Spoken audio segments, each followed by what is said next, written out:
there were a lot of amendments introduced by the Senate when it comes to that version of the BBL by the BTC. Yes, but if you compare at the early stage of the committee hearings, the proposed amendments by the Senate and the House, in the House, they introduced in the committee hearings 341 amendments, proposed amendments.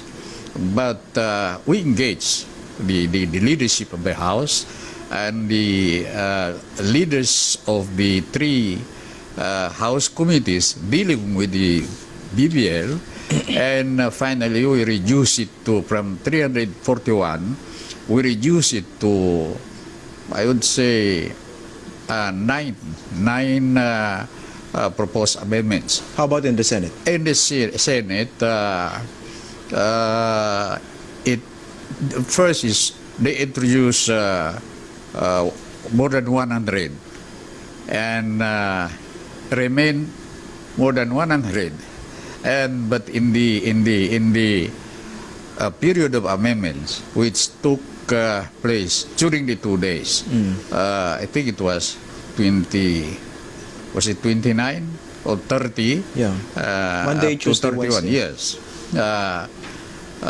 This was reduced to a very significant numbers, but it must be understood that these proposed amendments by the lower house, by individual congressmen and women, and in the Senate by individual senators, will be submitted to bicameral meeting between the two houses, which probably will happen between the July 23 SONA of the President. It must be before that. During the break. And during the Sinede.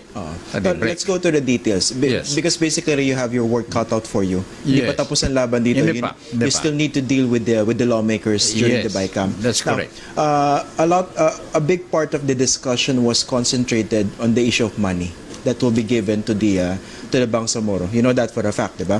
Now, how do you feel about this proposal to reduce the block grant from 6% to 5%?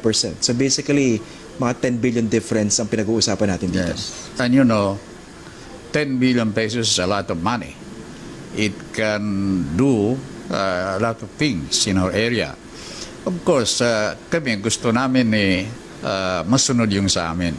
But you see, Christian, we recognize and we respect the process in the Congress of the Philippines, in the process of making law.